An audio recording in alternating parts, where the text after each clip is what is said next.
Hi, welcome back to Mind Control, where we inspire and motivate you. Hope you enjoy the video.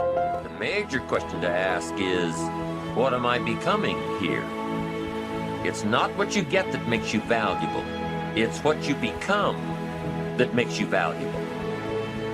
Set the kind of goals that will make something of you to achieve them. So there you have the two components of positive self-direction.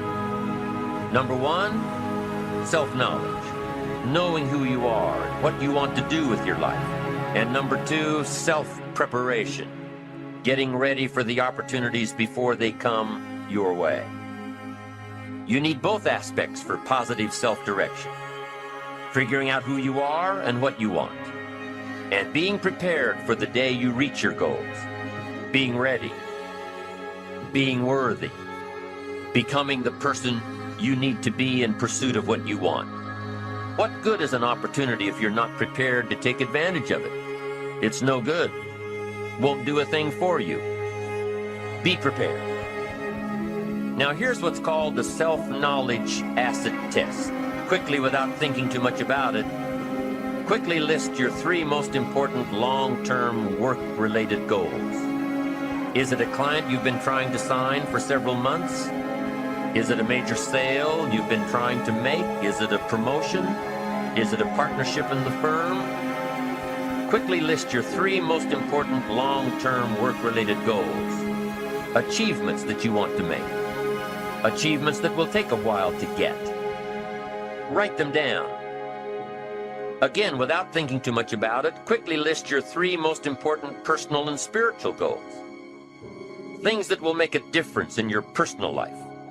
Is it going to church more often than holidays? Grasping all you can from the Sunday sermon? Is it spending more quality time with your kids? Is it turning the TV off during the dinner hour and actually talking about the important things in life with your family? Is it making more dates with your spouse? Is it planning a much-needed family vacation? What is it? What are the important goals in your personal and spiritual life? Is one of them making a conscious effort to exercise more, to eat better, to lose some weight, to get in shape? What are the three most important personal and spiritual goals that you have? Write them down. Doesn't matter what they are, just write them down. Now, take some time to really visualize what the achievement of these goals would look like. What does your future hold for you if you landed that big client? What does your future look like if you got that promotion? If you spent more time with your family? If you planned more outings with your spouse? What does your future look like? Really spend some time on this now. It's important stuff. What does it all look like? Ask yourself, is this really my goal? Is this truly what I want? Is it a positive goal? Is it important enough to me to become what it takes to reach this goal? Is it mine? Is it worth it? If your three goals on the career side and three goals on the personal side don't stand up to these questions, you need to take some time to carefully redefine a few things. Redefine your list. Redefine where it is that these goals came from. Redefine what actually is important to you. Redefine how hard you'll really work to get them. Now, there are two parts to this goal setting and redefining process. There's two parts. Number one, don't set your goals too low. An interesting thing that we teach in leadership, don't join an easy crowd.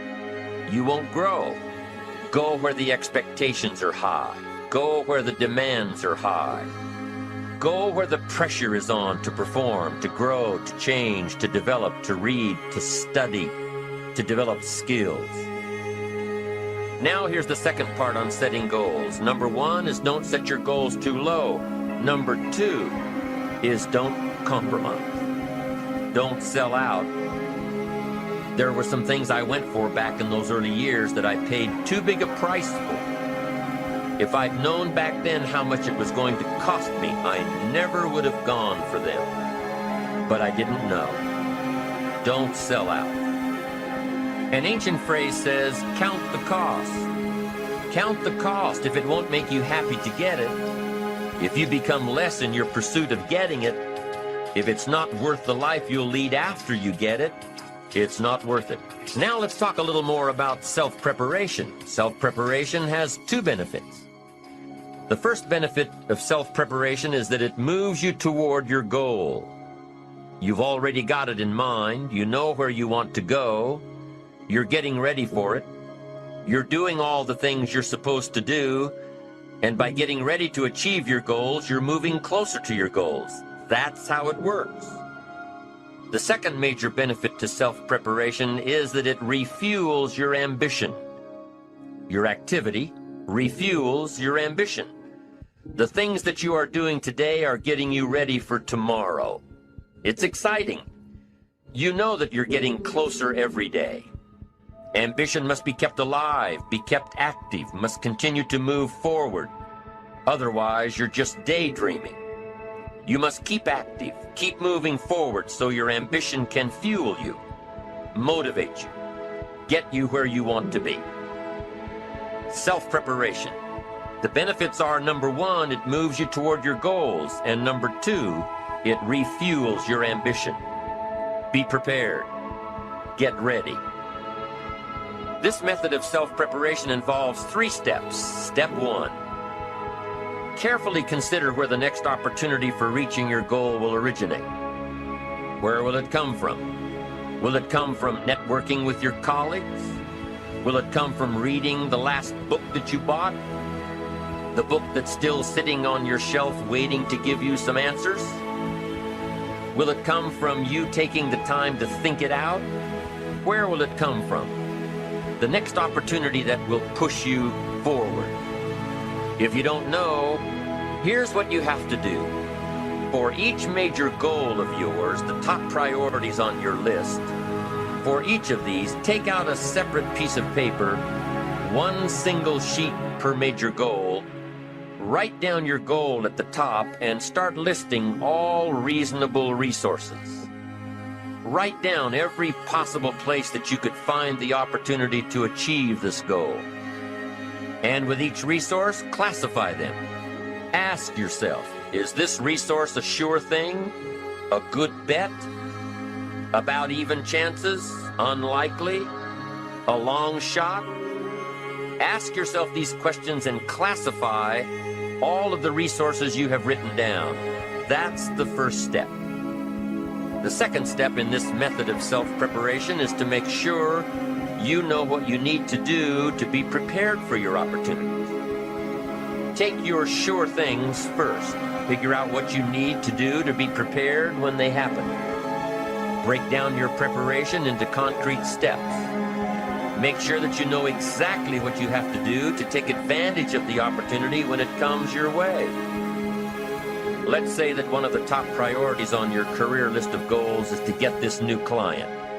Let's take it one step further to say that on your resource list for this goal is to have a lunch meeting with a friend who just happens to be the mentor of the client you're going after. Is this friend of yours a sure bet on your resource list? Well, let's say he is. I mean, you know this guy is a tremendous consulting source for the client you want. The client you want really listens to the opinions and advice of your friend. So you're getting ready to have lunch with your friend. What do? You've got to make sure that you're up on all the knowledge and the industry data that will impress your friend. Make him realize that he knows someone who could benefit from your knowledge and your vitality and your spirit and your experience. Impress him. Impress him so much that he goes back to his friend, the client you're after, and tells this prospective client of yours that he needs to do business with you. Be prepared. Go through your entire list of goals and resources and classify them. Break each resource into concrete steps of preparation. Start by working on the sure bets first, and then move down the line. The long shots will come through every so often, but start with the resources that will serve you best now. Get ready for the opportunities before they come your way. Step 3 in the self-preparation method is to do all you can to make each opportunity more likely to happen. After you've determined what you have to do to get ready to be prepared, after you've determined this, see what you can do to expedite the process. What can you do to increase the likelihood of this opportunity? Go over it and over it and over it. Use these 3 methods again and again as you assess where you are now and where you have to go next to keep moving toward the achievements that are most important to you. Step 1, consider your resources. Step 2, determine what you have to do to get ready. Step 3, expedite the opportunities.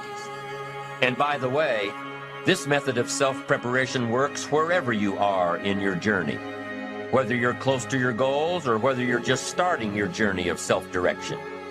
This method works. Have working knowledge to draw from. Continually work on yourself in preparation of where you want to be.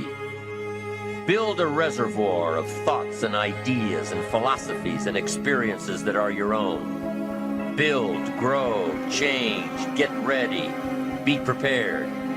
Be prepared for a life worth living. Now here are the 4 ifs that make life worthwhile. Number 1, life is worthwhile if you learn. Nothing worse than being stupid. Life is worthwhile if you learn. Learn from your personal experiences. Learn from other people's experiences. Second, life is worthwhile if you try. Now you've got to take what you've learned and see if you can try your hand at it. Someone says, well, you can't try, you have to do. No, you have to try. I put the bar up 2 feet and asked the kids who can jump 2 feet. I can, some say. I can't, some say. I don't know, some say. How are you going to know? You don't. You've just got to try. Just back off and run at it. How are you going to know if you don't try? Now, what if you knock the bar down? Does that mean you can't jump 2 feet? No. You have to what? Try it again. Of course, you have to try. Try it another way, but try. Try your hand at it. When the record book on you is finished, let it show your wins and your losses, but don't let the record book show that you didn't try. Next, life is worthwhile if you stay. You've got to learn to stay. Now, you don't have to stay forever. Just stay till you see it through. A guy builds a foundation and then he wanders off somewhere and builds another foundation. He's got these foundations scattered all across the country. I mean, no walls, no roofs, just a bunch of foundations. Not a good reputation. Stay. You don't have to stay forever. Just stay to finish something. We'd like to thank you so much for watching till the end. Don't forget to share your thoughts in the comments section. Please also like, subscribe, and share this video with your friends and families. Please watch our other motivational videos. Thank you again.